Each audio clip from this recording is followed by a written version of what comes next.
کہ ذکر کو اللہ پاک نے بلند فرمایا، قرآن کریم کے اندر اس کا ذکر فرمایا اور ایسا مقام بیان فرمایا کہ پچھلے کسی نبی کو نہیں ملا۔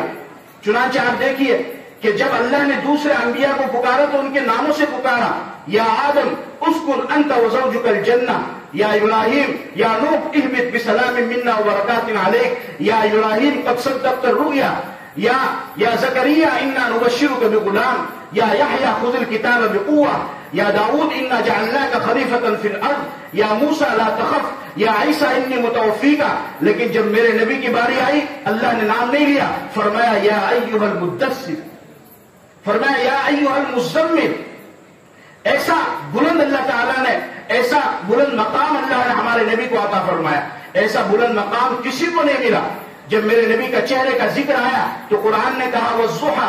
جب میرے نبی کے بالوں کا ذکر آیا تو قرآن نے کہا واللیل اذا سجی،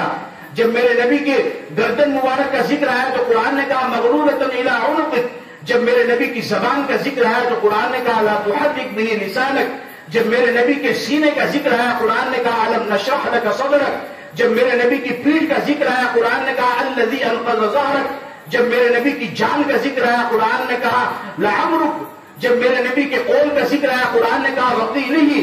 جب میرے نبی کی چادر کا ذکر آیا قرآن نے کہا یا ایھا المدثر، جب میرے نبی کے کمبل کا ذکر آیا قرآن نے کہا یا ایھا المزمل، جب میرے نبی کی ختم نبوت کا ذکر آیا قرآن نے کہا ما کان محمد ابا احد من رجالکم ولکن رسول اللہ وخاتم النبیین، جب میرے نبی کے رحمت للعالمین کا ذکر آیا تو قرآن نے کہا وما ارسلناک الا رحمۃ للعالمین، جب میرے نبی کے کل کائنات کی طرف نبی بنا کر مبعوث کیے جانے کا ذکر آیا تو قرآن نے کہا یا ایھا الناس انی رسول اللہ الیکم جمیعا، جب میرے نبی کی بیوی اور بیٹیوں کا ذکر آیا تو قرآن نے کہا یا ایھا النبی قل لازواجک وبناتک، جب میرے نبی کے ساحر ہونے کی تردید کا ذکر آیا تو قرآن نے کہا وما هو بقول ساحر، جب میرے نبی کے شاعر ہونے کی تردید کا ذکر آیا قرآن نے کہا وما هو بقول شاعر، جب میرے نبی کے مجنون ہونے کی تردید کا ذکر آیا قرآن نے کہا ما انت بنعمت ربک بمجنون، جب میرے نبی کے بلند اعلیٰ اخلاق کا ذکر آیا تو قرآن نے کہا انک لعلی خلق عظیم،